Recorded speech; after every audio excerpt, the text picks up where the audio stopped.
All right. Good morning and welcome to the 2019 Sloan Sports Analytics Conference. My name is Jill Payne and I'm a Sloan Fellow MBA student at MIT Sloan School of Management. And it's my pleasure today to bring you our panel, Scoring Sponsorships, Metrics to Maximize Brand Value, presented by Hookit. Our panelists today include Scott Tilton, who's CEO and co-founder of Hookit, Adam Groh, who's Chief Operating Officer of Core Software, Rahul Kadavankulu, who is Executive Director of Global Branding and Marketing for Rakuten, Ian Fitzpatrick, who's Head of Global Content and Digital Marketing for New Balance, and Joe Ruggiero, who's Vice President of Strategy and New Business for the NFL. Our moderator today is Warren Zola, who's Executive Director of the Boston College Chief Executives Club. If you have a question that you'd like to submit for today's panel, you can do so using the hashtag #SponsorshipAnalytics. We'll have about 45 minutes of moderation, and then we'll have about 10 minutes for Q&A at the end. We'll be selecting the questions with the highest mentions. And with that, I'll turn it over to Warren. Thank you very much, Jill, and thank you for all of you joining us this morning. The lights are fairly bright, but I will assume that this entire room is packed and there's standing room in the back as well. But we're thrilled to be here and to contribute to what has turned into an absolutely spectacular conference over the 13 years that it's been going, which has been a tribute to Jess and Daryl and all the students at MIT. And I think, real quick, I think the intro remarks this morning from the dean at MIT were really insightful, and I think will lead us to today, where for those of us who teach business of sports, it used to be you would take sort of best practices from the business world and figure out what decisions and how to apply it in the sports context. And now, and analytics are certainly part of that, and sponsorship is a big part of analytics. Now, within sports, this is where the cutting edge decisions and innovation is occurring, and you're seeing other industries begin to learn from sports. So I think that's fantastic. We've got a great panel here today, and I'm really excited about launching into this. And the goal that we're going to try to answer today is how do we use data and analytics to change sponsorship decisions? And just a couple of data points to get us started, and then I'll get the ball rolling with some questions. According to the Sports Innovation Lab, there's a couple of data points that they've pulled together to give you an idea of the scope of sponsorship on a global stage. In 2018, it's estimated that $46 billion was spent on global sports sponsorship, which is about a 20% increase over the past 5 years. That includes, or that on top of that, another $101 billion in activation of those sponsorships. More data that we have from IAG is that 80% of brands report a need to validate the ROI on sponsorship, yet only 35% of those brands have systems in place, which means we have a large number of people trying to invest in some sort of sponsorship measurement, which is why we've got some leaders in the industry here to talk a little bit about that. The landscape is changing, and one of the reasons that it's changing so much in sponsorship is the way we consume entertainment. It is now done asynchronously. You will watch your favorite TV show whenever it's convenient for you, as opposed to when it airs at 9 o'clock on a Thursday, with the exception of sports. And as a function of that, the viewership for sports continues to stay high. And as a function of that, sponsorship deals become all the more imperative, and they become more expensive because of the viewership. And as that cycle continues, we now need expertise and data to help make great decisions, both on the brands and the properties, but also to collect that data to figure out how those decisions have been made, whether they've worked well, and to look towards the future. So I'll stop there. That gives us a nice framework for the panel. And what's clear sort of as we get going, and I think that hopefully today will give you some insight, is that while sponsorship continues to grow, there's a feeling that the industry itself is flying blind. And I think that, again, the experts today should help shed some light on that to help you moving forward. So that's enough of my remarks. You aren't here to hear from me, you want to hear from the experts. Let me start with Rahul, Ian, and Joe. In this new world, when you're a brand or a property deciding on a sponsorship deal, how has the industry changed over the past decade or so? I'll start with you, Joe. Sure. So clearly it's changed a lot over the past decade. You have what was often thought of as almost a vanity industry, that you have a CEO who happens to love the Packers, so they become a sponsor of the Packers. And as the industry has changed and analytics has become more prevalent and it's possible to put numbers against some of those investments, there's an eagerness to put the numbers against the investments. And the investments, the price of those has continued to rise. So this is something that now is not just appearing down here as an expense line, it's up here. And you've got CFOs who are asking tough questions about, am I driving ROI off of this? And how do I increase the value that I'm getting out of this partnership? So as part of that, both the brand side and the property side have embraced analytics a lot more.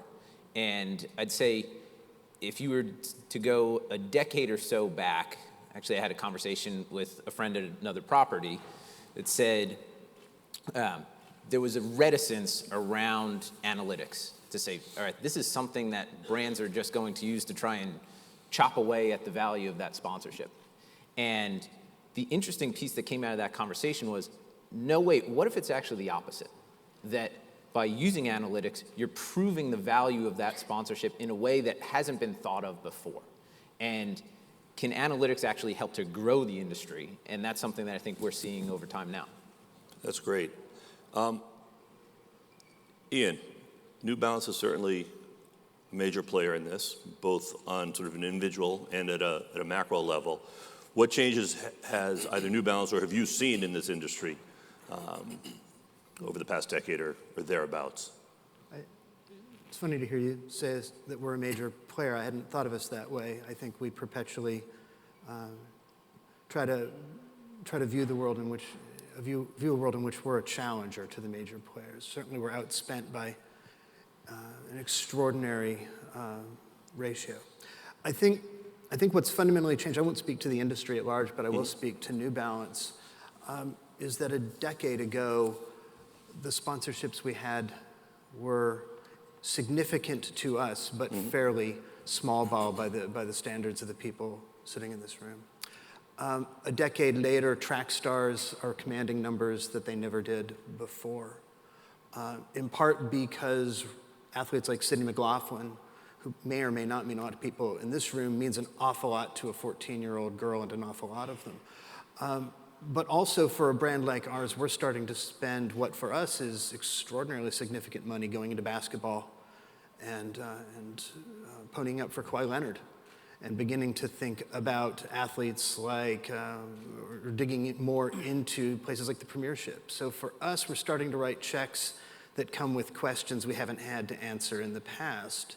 And it's not so much a matter of analytics growing up within the organization as it is having to answer new kinds of questions that we as an organization just simply didn't have to answer before. Like what questions?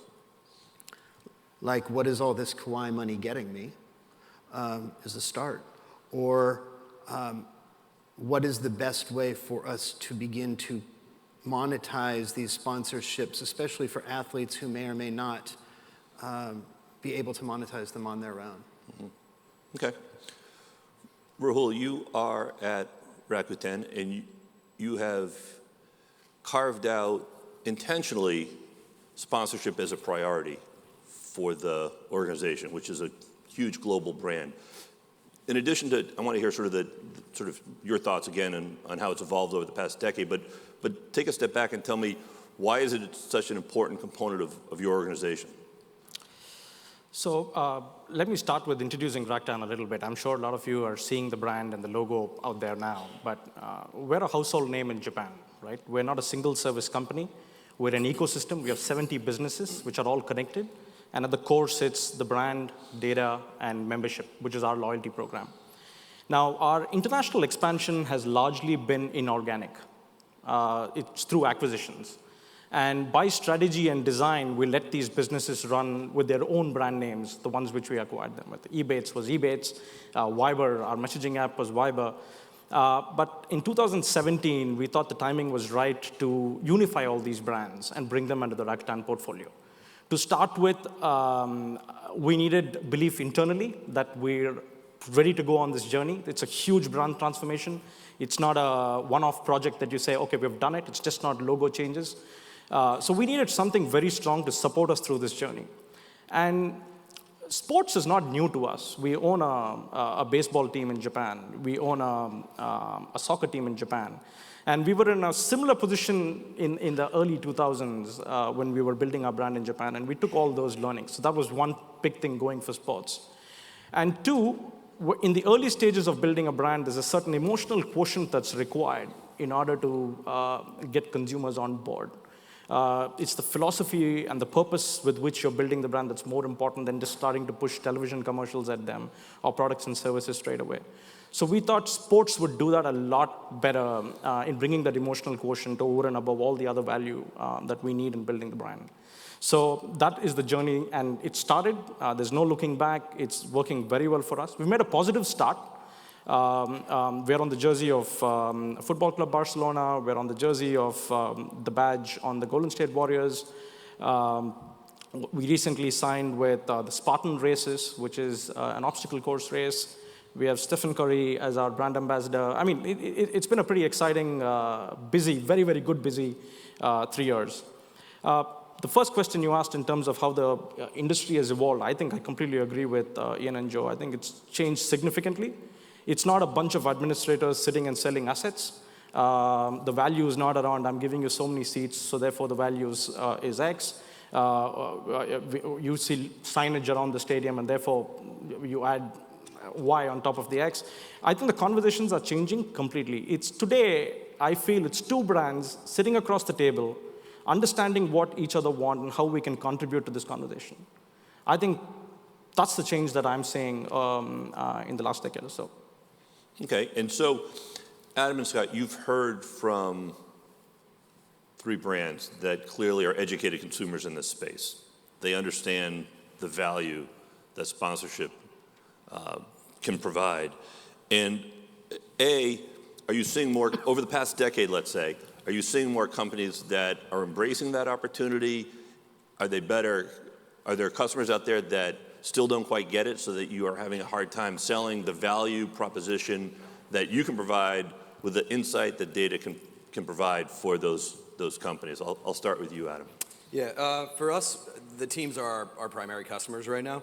I think you did an interesting stat early on where, like, of the 80-90% brands activating, 30% are actually managing it really well and keeping it organized. And that's a trend we see through the industry. And that's really where our niche is and where we came in to play, right, is helping organizations, teams understand their assets better. One team, for example, we came in and they had maybe 30 assets on paper, and by the time we got through helping them put it into the core system, it was around 700, 800 assets, right? And if you don't have that in a system and you don't understand your assets, you're gonna have a really hard time analyzing them, because you're not gonna have the data, you're not gonna have the ability to actually understand what the true value is. So a lot of clubs are just trying to understand right now what their assets are, how much they're worth, are we activating against them?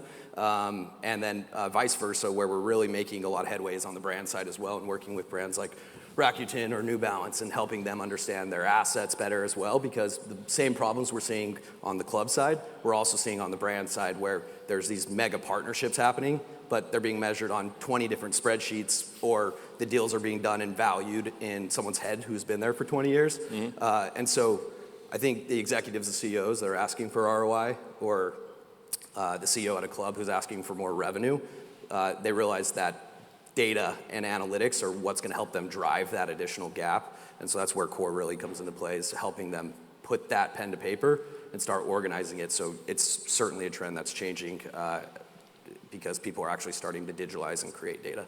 So, I mean, when we talk about the statistics in terms of everyone sort of wants to do it, but not a lot of people understand what the impact is.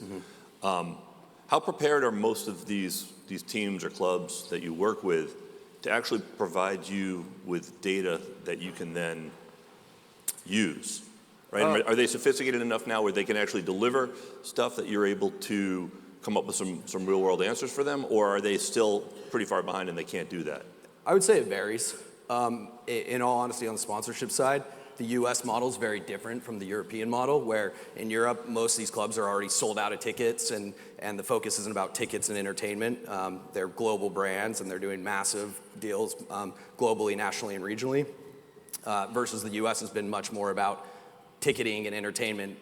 So coming from the Jazz, I compare sponsorship today to where I was when maybe 6 or 7 years ago into the ticketing world, where nowadays they're doing ticket pricing down to the seat, by the game, by the day, by the hour, by the guy's favorite color, right? This guy likes red, he'll pay more than the guy who likes blue. Like, they've gotten that deep with it, and sponsorship is just starting to ask those questions and starting to understand how much money we're leaving on the table. So some clubs, like the example I gave, where the club had no assets on paper, it was all in their heads, versus other clubs who are really advanced and been doing this for years, and we see that more on the global stage. Liverpool, who you guys partner with, very advanced, and so they're using our system to take it to the next level, versus some of these other clubs are just using our system just to understand it at a very basic level. So, okay. Scott, we finally get to the end of the row here, and I'll pose the same question to you, but also, Hookit's helping evaluate the success of how these relationships have worked. Have you seen any change over the past 10 years? Are there more educated questions that your customers are asking you? Yeah, absolutely. I think just thinking about the theme of this panel today, sponsorship analytics wasn't even a term, 2 to 3 years ago. And you're finding that the organizations that have embraced the analytics culture have drove massive efficiencies in terms of generating ROI and understanding the investments that they're making. And sponsorship, to Ian's point, is a very emotional form of marketing. And the reality is, even though $150 billion is being spent annually on sponsorship and activation, it's not measured like any other form of marketing right now. So you've got really sophisticated technologies for ad tech and martech, and SponTech is so in its infancy right now. But yeah, we're finding that the brands especially are really trying to understand the investments that they're making. In the past, they would rely on the properties to provide data and insights on what's working, what's not working, and I think they're now trying to take more of that control back, where they can really understand, where are they putting their money, what return are they getting, and how can they really go out and activate more effectively in real time, and that isn't possible without analytics. I look at the two of you because New Balance and Hookit have a relationship. And I'm curious, in terms of, as a case study, from New Balance's perspective, what was it that attracted you to engage with Hookit, and what have you learned? And I guess from Hookit's perspective, how are they as a client, and are they asking the right questions? I'll say yes, but... Boy, the answer to that first question has got a lot hanging in the balance there, Scott. How are we as a client? Do I have to answer that? You want to go first? Shall I? I guess I can start. No, New Balance is a phenomenal client. When we first started working together 2 years ago, our relationship started on the sports marketing side, where they were trying to understand the value of some of their assets, like Liverpool and some of the clubs that they work with. And very quickly, it evolved into the research and insights team, and now the global marketing and content teams. So I think the way that they're approaching their sponsorship strategy is spot on. And Ian's point earlier is that they're trying to get as much value as they can for budgets that aren't the size of Adidas and Nike, and but they've approached it in a very methodical way. And I'll let Ian talk about his strategy. I think to answer your question, I think it's easy to get hung up on the analytics part, but at least for us, something like sponsorship analytics is really a three-legged stool. The first part of which is where we started the relationship. How do we value assets, and how do we begin to understand where we can maximize, or where we have opportunity given a finite budget? The second part, and the part that my team and Lauren Davis, who's in here somewhere, who works with me and is terrific at this, are working to do, and by the way, if we're part of the 30% that has it, I'm terrified because all I can think about is the things we haven't done yet. But the second part is maximizing the value of the assets that we have and maximizing them at a fairly granular level, right? So the first question that we would ask is, how much is a piece of content that we create worth, right? But what we're beginning to look and say is, if we create a piece of content with Kauai, how much is it worth, but also how much is it worth by business, by region? How much is it worth at a persona level, right? So we've been working with Hook It to model our customer personas and then begin to say which athletes in our 600-something athlete portfolio should we be using to create content to target what kind of audience in what region? And we have to play that way because we lack the resources to throw everything behind Ronaldo, right? So we're looking at what content should we, or what asset should we use with what content in what region? Or, by the way, should we not use an athlete because certain kinds of stories tell better without the athletes that we're sponsoring in certain regions, right? And I think the next place you want to get to is how do we begin to tie that value that an athlete creates, not only through their own channels, but through our own channels? How do we begin to tie that to the way we value them and the way we buy media globally? And then we can get down to a really specific set of dollar values that help us understand not only the effectiveness of the athlete, but our effectiveness in activating the athlete. And that's where I believe all the real white space is for us. We have finite resources, and we're going to overbuy in certain categories like running and track and field because that's where our brand is emotionally. But the challenge is to figure out where do we squeeze every bit of value. By the way, without completely negating the value of those assets by using the same high-value assets over and over and over and over again and driving down engagement. And then the third part of that stool, I've answered this question for a long time, I apologize. The third leg of that stool is making sure that the team in global sports marketing that is negotiating these contracts and identifying athletes is armed with the data we have about our capacity to extract brand accretive value from them, so that as we begin to look into the possibilities of who we might sign next or how we might sign them, those teams are armed with the data that we create. And that's the hardest part of this. Hardest part isn't generating the data. Hardest part isn't finding a partner who can develop the analytics. The hardest part is digging into the gray matter of organizations that aren't used to thinking this way and finding a common language that you can use to maximize your investment. That's the struggle that we have every day. Joe, back to you on the NFL side.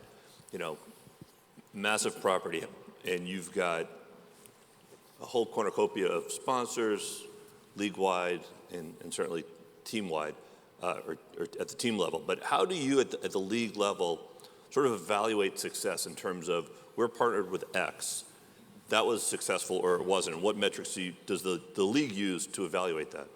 Yeah, so it starts from a very simple question that says, how is this partnership making the league better, right? We will have, anytime that we're talking to a partner, if Commissioner Goodell's going and talking to the CEO of Pepsi or to Verizon, his question is, how is this partnership making the NFL better? And then the same question, how is this partnership making it better for Pepsi or Verizon or whoever? And that question is going to be different for every single partner. So we're going to look at partnerships that are focused on making the game better. We're going to look at partnerships that are focused on community and cause efforts and driving the value of the NFL brand, connecting with different demographics. So each of our 30 league sponsors has a very different measure of success, but we're all very clear about how do we set that from the start. So if we're going and saying what's most important for this year for this partner is driving awareness, then let's put a bunch of assets against that. If it's something else where this year it's important to drive consideration or to drive purchase or to drive new business-to-business relationships, then let's measure against each of those pieces. And it's going to change over time. I think one of the things that is really core to how we think about partnerships at the NFL is the long-term nature of them. So all of our deals that we're doing are 4 years, 5 years, and going into those deals, we're thinking about what's that partnership going to look like in 2.0. So we've got to say, how can we be driving value collectively for a 10-year period with a certain partner? So that means there's got to be a lot of different stories coming out of this. There's got to be a lot of different touch points, and it can't just be, hey, let's do one campaign, measure against that campaign, and move on to the next.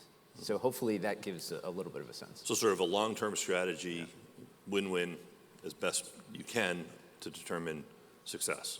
Yeah.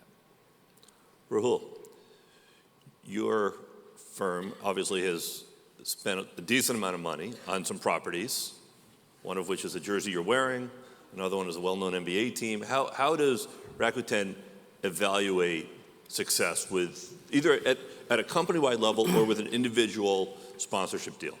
I think it's a combination. So like I said when you asked me the previous question, it's about two brands talking to each other and see how we can help each other. And it's very important before you get into the data and the analytics side of things to get this vision and strategy right. When I announced that I'm going to be speaking at this conference, I got a lot of messages from a lot of people. But when people started asking me what the topic was, they were like, oh, that's rough. It's going to be a tough panel. I said, I think it needs to start with acceptance. I think you need to know that you have to evaluate these partnerships. There's no looking back from that. There's no point trying to spend money and shying away from data, whether it's long-term, short-term, or real-time. I think when you have a metrics, I think it helps you evolve your strategy on the go. If you're making some mistakes, you learn, fail fast, learn fast, and you start evolving that strategy. So we have a tripod, three-legged stool, but we have a tripod, which is the first piece of the pillar is the brand itself. How are these partnerships helping us build the brand? And that has two components. One is the brand in terms of people identifying the logo and understanding, and the second part is understanding what business we actually do. So that's the first pillar. The second pillar is how much of this interest that we're getting in terms of awareness can we convert it into some form of business? We have, like I said, we have 70 businesses. Not all 70 are in every market, but we have a mix in every market. So how do we convert some of this awareness into actual interest and maybe move them up the value chain into propensity to buy and actually get them to buy something? Now that takes time. And the third piece is around new businesses. Now, are there common goals that we can achieve? Does the team want to go international? Do they want to launch into new markets which we can discuss and partner together and go into a market? An example is Viber, Rakuten Viber, the messaging app. One of the things that the Golden State Warriors wanted, they had a lot of content, beautiful content that they were pushing out in English. But what we're helping them with is converting that into 10 different languages, which is same content, but it can be monetized in a very different way in different markets. Now, that's the piece they didn't have, which we said we can actually piece for them, which is a win for them. So I think it goes back to the vision that you draw. That's super critical, because without that, your chances are your metrics are wrong, the way you evaluate the data is wrong. It could be downhill from there. I think it's very important to get that vision right.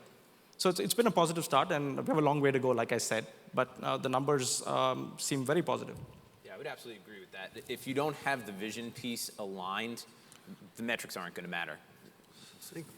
I agree with that. One of the things that I'm most excited about that's really just in its embryonic stages for us is beginning to build metrics around a set of shared values between our brand and athletes that we have on the roster and athletes we might explore. So beginning to take brand attributes that we value, right, that are core to our positioning, and being able to begin to measure alignment using social graph, really, of athletes in terms of beginning to drive, or beginning to measure their alignment with that set of values, right? So that before we even have a conversation with an agent, before we approach an athlete, we'd be in a position to say they fit our idea of what our family, of what our roster looks like. So it seems, and I see, Adam, I want to come to you because I see you're nodding your head. It seems that part of the strategy here clearly has to be proactive than reactionary to entering into this space, right? Is that something that is becoming more common from clients that are coming to you? Are you helping them get there to think about not only some problem that's arisen, but what's your long-term strategy and how can sponsorship help get you closer to that goal? Yeah, well, I think these guys are perfect examples of what's driving the industry forward. They're asking really tough questions and have stools and tripods that they're drawing up on their chalkboards or whiteboards or whatever. And when you go to an organization and a club and a partner who doesn't have that type of data available, it really makes it hard for those organizations to answer these questions for you guys. And that's what's making the clubs start saying, hey, we need to become smarter in what we're doing so that we can prove the value and the value chain here. And I think that's also what's changing what's valuable in the industry. We've seen a dramatic churn in what assets are the number one selling assets year over year. 3 years ago would have been signage and tickets, and now it's digital assets, and everybody's redoing their strategy on the way they actually sell their sponsorship inventory by how many followers we have, by what regions. And it's not about getting LED signage and gaining those impressions within the entertainment of the game, but it's the content and the reach that they have. And you have to be measured and you have to be organized to be able to look at that and partner with these people. So, Scott? Yeah, I think that's exactly where the industry is going. Is when Anheuser-Busch made the announcement shortly after this conference last year that they thought the traditional sponsorship model is broken, and we couldn't agree more. And I think there has been a tendency where the industry has been very reactionary and not very proactive, and it's probably going to go even a couple of steps further than that, where sponsorship strategies will become prescriptive. And the data and the insights are there now, and the metrics are there to be able to understand, which assets are the best fit with my brand in advance of you even going out and negotiating with them. And then once that deal is cut, then there's abilities to really activate in real time now and maximize the investments that are being made. I think that's a really important point, that a big part of my team's job going forward is going to be working with those assets to help them figure out how to maximize the value of that partnership, right? Down to the athlete level, how do we increase the value of, down to the level of the social posts that you're making in order for us to be able to help capitalize on the value that you bring to the brand.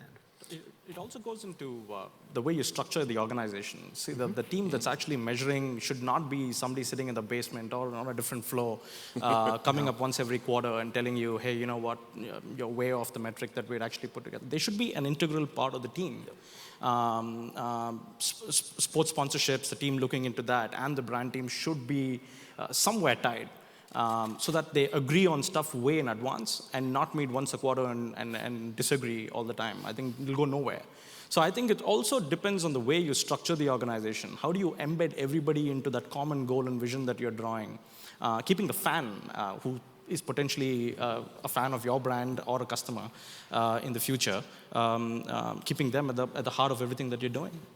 I'd agree with that. I think that's something that we look at from the property side a lot, to say, is this organization that we're potentially partnering with ready to do this?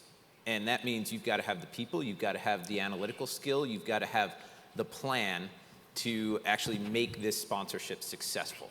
Because sometimes you'll just get someone who runs right into this and those deals are going to fail. So you've got to have the vision and you've got to have the plan and the people organized to actually maximize the investment that you're making. I think one of the challenges in that, and I think that's exactly right, Joe, I think one of the challenges is that we're still in a space where the metrics that we're using, there's no standard gauge for the metrics that we have, right? So one organization's set of analytics doesn't plug into another, right? So how do we begin to translate between the way we measure value and the way you measure value? What are those standards going to be, and how do we talk about them both between one another, but also how do we wrap those in narratives that flow through our organization such that people coming in and out of the organization can make sense of them? I think that's one of our most profound challenges as leaders, is to figure out what is that shared language. No, I totally agree with that, because it's not like you're buying an ad and you can say, this is the CPM, and that's just a common fact. If it's one brand is going and doing a great piece of analytics, the property may be doing something else, and another brand may be doing something else. And it's hard to bring those into a negotiation when the first thing is going to be questioned is, well, I don't know if I get your methodology. Yep. Or And- subscribe to it. Right, exactly. So the more that you start to get to common standards, the more it'll start to look like the way that we think about advertising and other forms. But absent that, there still is an element that's really about the negotiation. Very simply, the price is what someone's willing to pay. And the analytics that are going to help on that, but it's still going to come down to a negotiation. A quick question for Adam and Scott. As we talked a little bit about sort of the past decade, I'm interested now in sort of looking towards the future. You guys are on the cutting edge with what you're doing at Core and Hook It. What are the areas that we should be paying attention to in the future in sponsorship analytics from your perspective? Yeah, so we see, third-party standards, and media value has historically been one of the main drivers of value, or the way to measure value, and it feels like there's actually a little bit of fatigue around that right now, because is all media value good? And so we're developing, a standardized set of KPIs that go deeper than the media value piece. So things like promotional effectiveness, share of voice, brand fit, which is all driven by what the brand is trying to accomplish, and then they can literally score the different assets and understand which ones will make the most benefit to my brand. So I think going deeper in the KPIs is going to be a very critical piece, so that everyone is subscribed to the same metrics that they can use to measure success of a sponsorship. So yeah, and when we first started tracking social media, back 5-6 years ago, one of the first big hurdles that we had to tackle was everyone was still subscribed to impressions, and impressions is not the way that social media works. It's engagement-based currency, and so in the early days, it was very difficult to get people to look at engagement versus impressions, and but then that finally that tide tipped.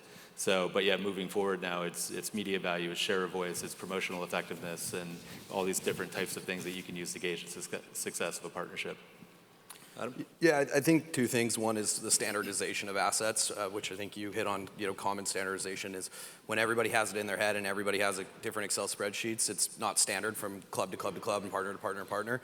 And like one of the things we like to think we're doing is revolutionizing that and actually helping the team standardize. So now we go into teams and we put them into the core sponsorship program, and real quickly you'll have a CRO, VP, or whatever go, oh, that makes a lot of sense. And now, just like ticketing 20 years ago started going into ticketing systems, we're standardizing sponsorship assets, and there's still very much a aspect of sponsorships where it's pie in the sky ideation and creating platforms and concepts, but the root of it all is the same assets in the bottom, right? Social media activations, all that. And so standardizing it so it is a little easier to sit across the table and understand what everybody has.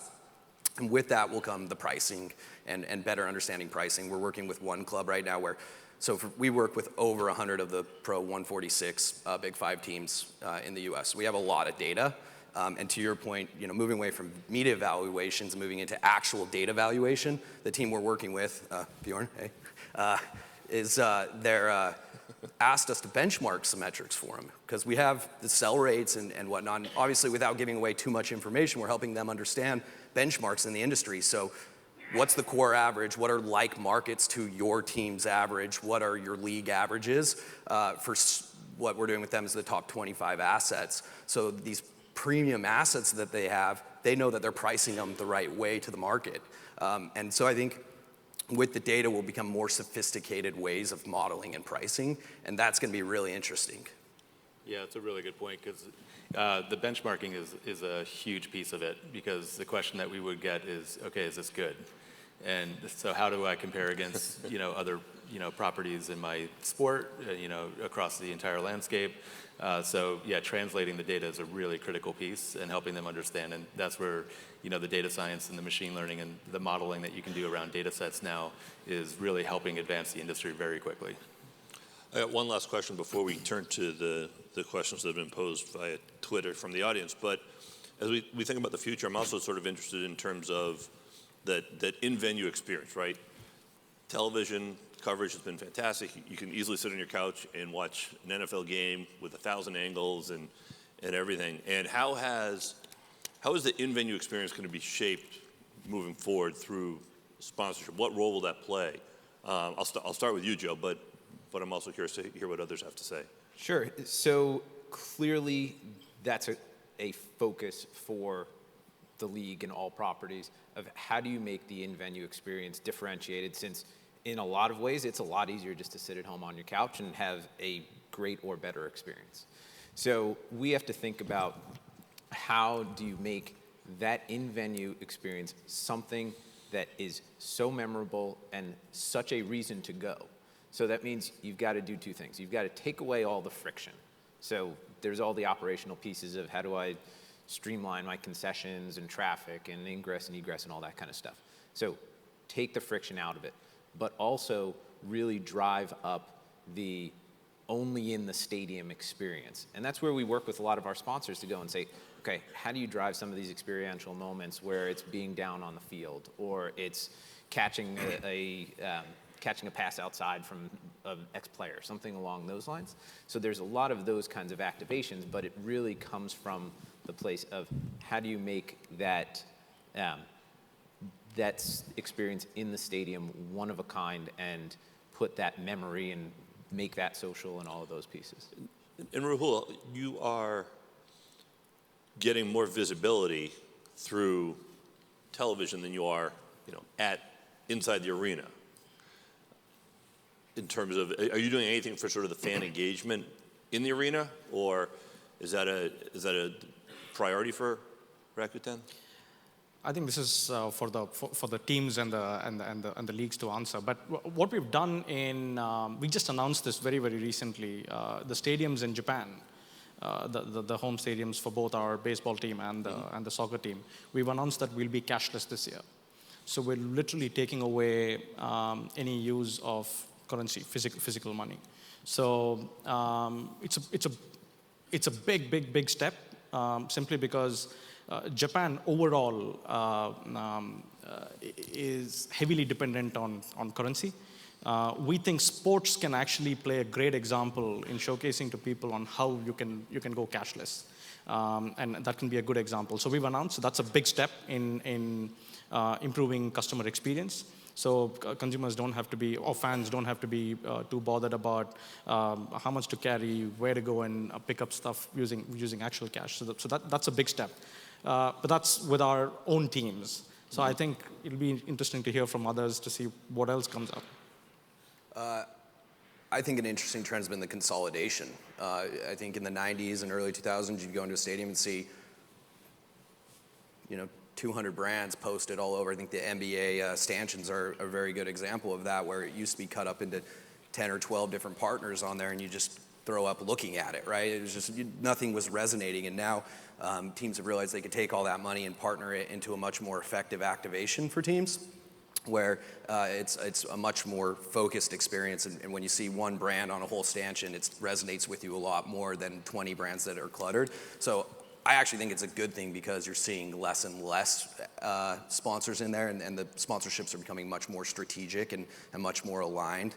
And then the other thing is actually how they're leveraging stadium assets now because I think it's a stat of 85% of NBA fans or league fans will never actually go to a game, right? And so partners and brands are not worried as much about the in-game stuff, but those assets are still valuable. So hockey is an example of on the television and the broadcast putting up logos on the ice boards that aren't really there in the arena, but they're leveraging that asset. And I know that Premier and La Liga are starting it as well, where the LED signage, which is the in-stadium most valuable assets, they're now placing digital copies over that by regions. So you can actually sell regional LEDs for the games. And I think while it's not in-game, it's interesting how they're leveraging in-game assets to drive more revenue. So one of the questions that the audience has posed is quite simply, do naming rights matter anymore?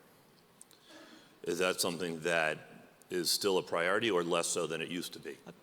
I think it will be a priority. I think the hardcore fan is still going to go to the stadium, and it's not going to be empty, at least in the near future. But I think what will be important is not to just treat it as signage, but how can you embed your brand into the whole experience? I think that will be extremely critical. I think we've seen examples of how that can be done both in the product world and in the services world. I'd like to add that some of the conversations, I think Camp Nou, FC Barcelona, the stadium is going to go through a change. They've announced it. The Golden State Warriors is going into a new, into the Chase Center starting the coming season. So if you look at the blueprints, it's phenomenal. I think the kind of thinking that's gone into building these arenas is completely out of the world. They've thought through a lot of this stuff right from the time the bricks being laid. It's not like you put everything together and then see where you can put holes and put technology in it. And it's very meaningful technology. I think that's another very important thing.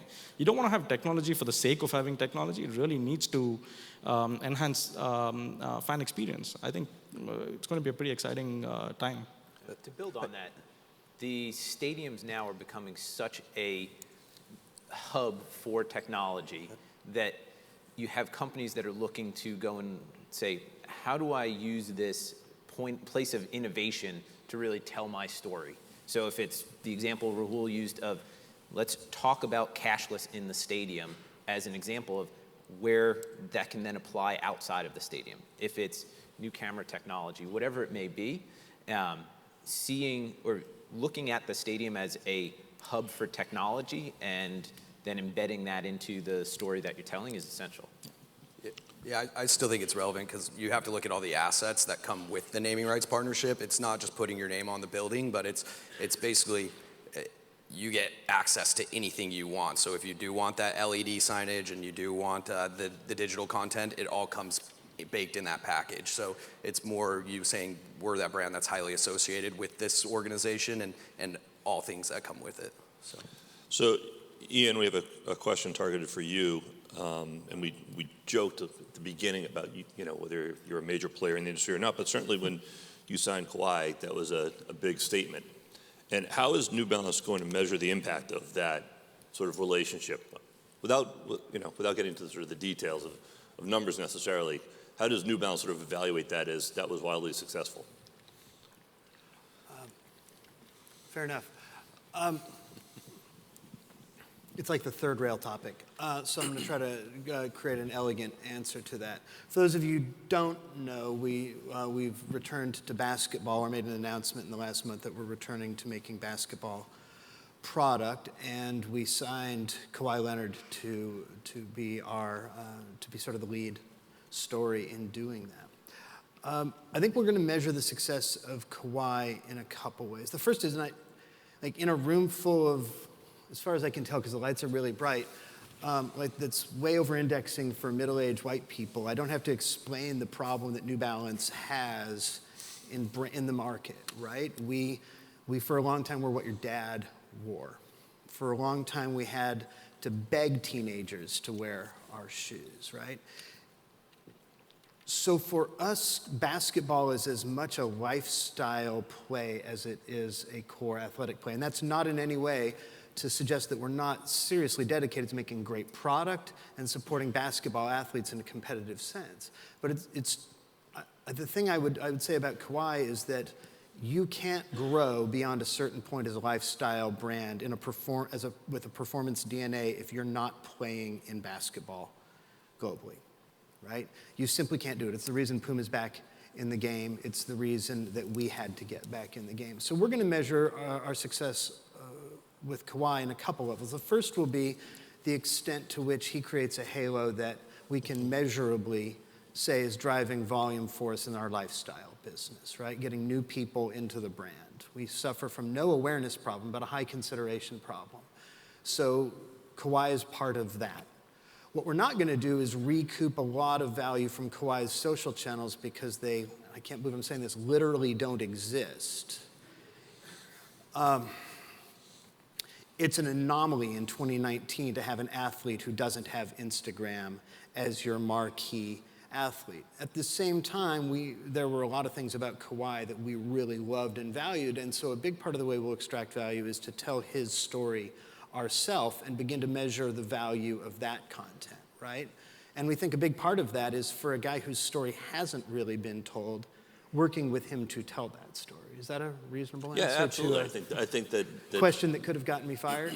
This is being recorded. Well done. Well done. I think we have time for one more question. And I'll turn back to Adam and Scott. How are you evaluating the effectiveness of content when some likes or retweets are coming from fake accounts and they're not really indicative of sort of the real impact with fans? Is there... We talked about this one backstage. We voted that we should scratch it, but All right. I guess it didn't make the cut. Yeah, it's tough. You're probably more qualified for this one. It's a tricky one because the bot farms and the platforms are constantly trying to outsmart each other. So there's certain things that you can do. The platforms are all over it to prevent click fraud and other things, and so that's why we tend to focus more on engagement versus the number of followers that people have. And there are ways through models that you can actually identify trends that are out of the norm. So if posts are getting crazy amounts of engagement that just don't line up with everything else that's been going on, there's ways to kind of flag that stuff. But it's going to be an ongoing challenge for years to come. Right. Yeah. I think it's about benchmarking and understanding what you would normally see for something versus pegging those outliers. All right. Well, I've got another half dozen or so questions, but we have run out of time.